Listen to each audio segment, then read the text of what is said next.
Hello and welcome you all. I hope you are all doing good. So students, आज हम पढ़ने वाले हैं एक्सरसाइज 1.4 नंबर सिस्टम। हम चैप्टर 1 पढ़ रहे थे, आज एक्सरसाइज 1.4 पढ़ेंगे। इससे पहले हमने एक इंट्रोडक्शन लेक्चर किया था जिसमें हमने प्रॉपर्टीज पढ़ी थी। ठीक है, प्रॉपर्टीज पढ़ी थी। अगर आपने वो लेक्चर नहीं देखा तो आप वो सबसे पहले वीडियोस देखो जिसमें आपको प्रॉपर्टीज ऑफ इर्रेशनल नंबर समझ आएगा। ठीक है, फिर आप ये एक्सरसाइज जो इजिली कर पाएंगे।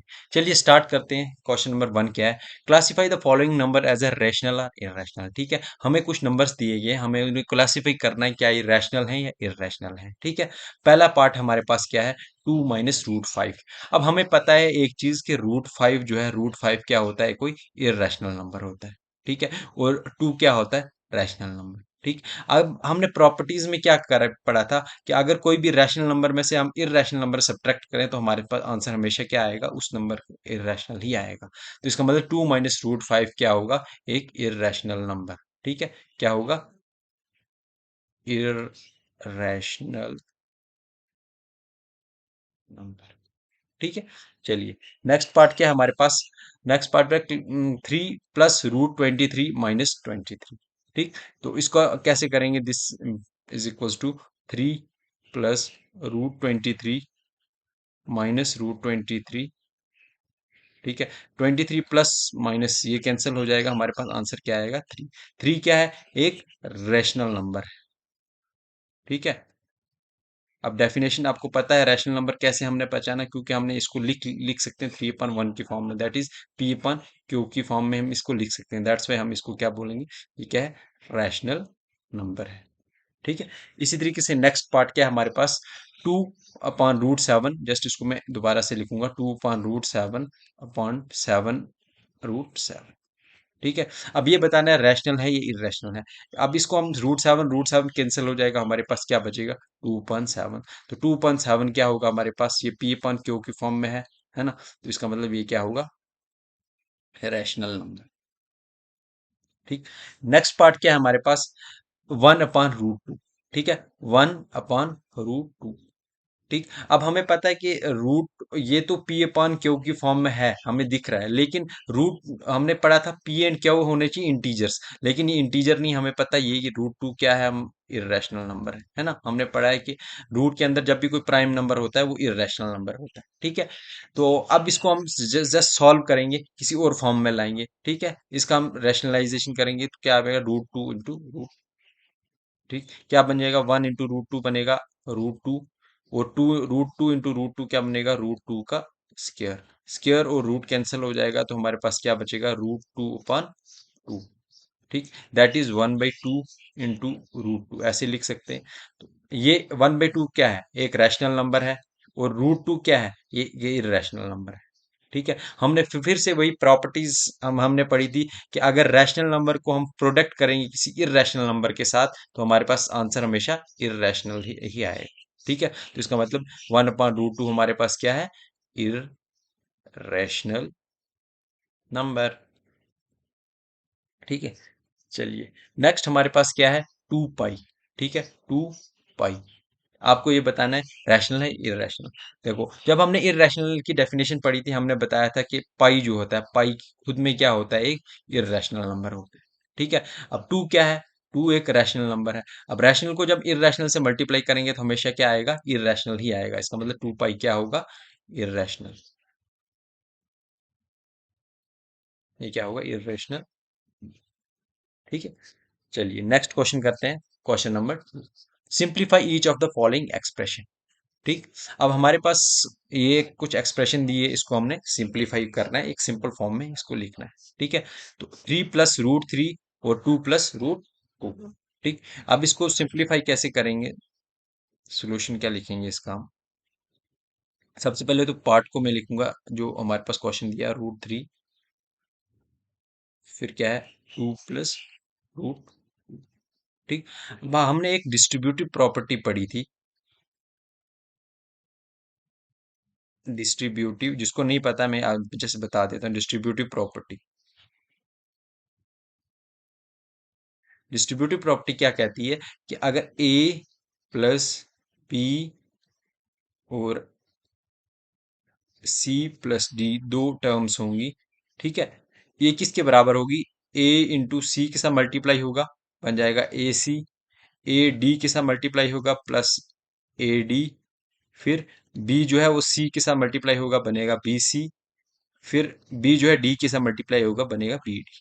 ठीक है, इसी तरीके से यही प्रॉपर्टी हम यहाँ पर यूज करेंगे। तो हम क्या लिखेंगे यहाँ पर, हम लिखेंगे थ्री, थ्री इंटू टू, है ना, three into to, three into two plus, फिर लिखेंगे थ्री इंटू रूट टू, के बन जाएगा थ्री रूट टू, है ना। फिर प्लस थ्री इंटू टू बनेगा टू रूट थ्री।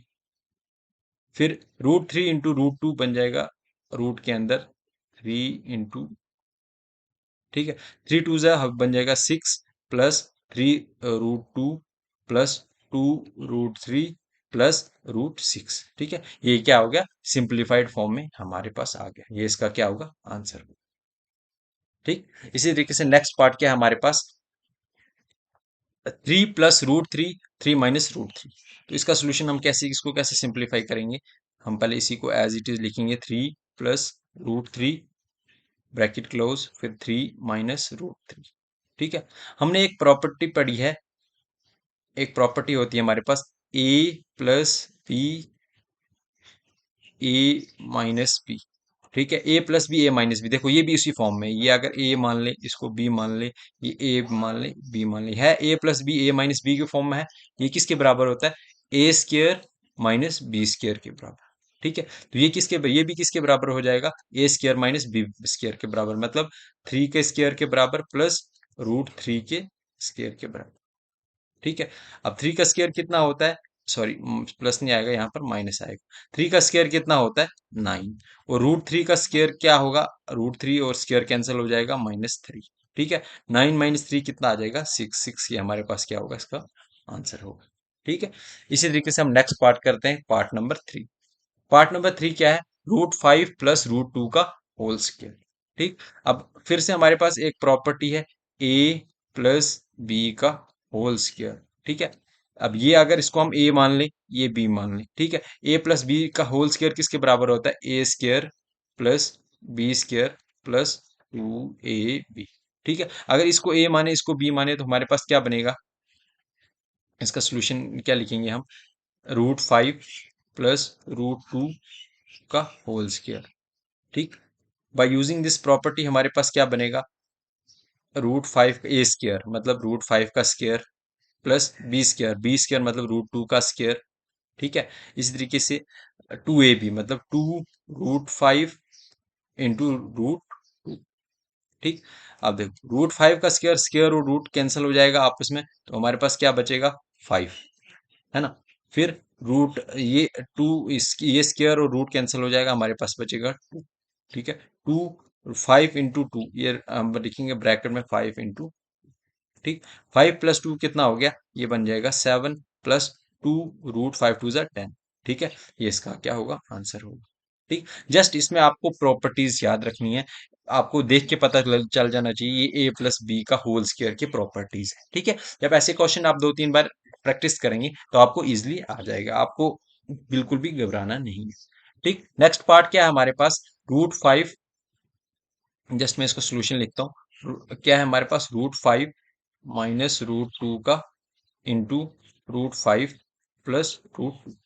ठीक, अगर हम इसको देखें तो आपको ये जस्ट पहले जो प्रॉपर्टीज मैंने बताई थी, ये ए बी, है ना, ए प्लस बी ए माइनस बी जैसा दिख रहा है। तो मैंने क्या बताया था, क्या होता है A plus B into A minus B, ये किसके बराबर होता है, ए स्क्र माइनस बी स्क्र के बराबर, है ना। तो अब देखते हैं, ये क्या है, ए ये है, बी ये है, ए ये बी, तो क्या बनेगा, ए का स्क्वायर, ए का मतलब रूट फाइव का स्क्वायर, ठीक, माइनस रूट टू का स्क्वायर, है ना, ये रूट टू का स्क्वायर। तो रूट फाइव का स्क्वायर कितना होता है, देखो इसको हम जर्नली बोलते हैं रूट फाइव और टू कट हो गया, कट नहीं होता, एक्चुअल में होता क्या है, फाइव की पावर, ये क्या बनेगा, फाइव की power one by two into ये स्क्वायर, अगर हम इधर लिखेंगे टू, है ना, माइनस टू की power one by two into two. देखो ये टू और ये टू कैंसिल हो जाएगा, ये टू और ये टू कैंसिल हो जाएगा, हमारे पास बचेगा फाइव की पावर वन मतलब फाइव, और टू की पावर वन मतलब टू। फाइव में से टू की हमारे पास आंसर थ्री क्या होगा, इसका आंसर होगा। ठीक। नेक्स्ट, ये हमारे पास यहीं तक 4 पार्ट्स हैं। ठीक। नेक्स्ट वीडियोस में हम क्वेश्चन नंबर 3 एंड ऑनवर्ड्स सभी क्वेश्चन पढ़ेंगे। में हमने सिर्फ क्वेश्चन नंबर 1 और क्वेश्चन नंबर 2 पढ़ा। ठीक है। अगर आपको कोई चीज़ समझ नहीं आती या कुछ चीज़ पूछनी है तो आप कमेंट कर सकते हैं। ठीक है। आप बाकी स्टूडेंट्स के साथ भी शेयर कर सकते हैं ताकि सभी को इसका बेनिफिट हो सके। Thank you for watching this video. मिलते हैं नई वीडियो।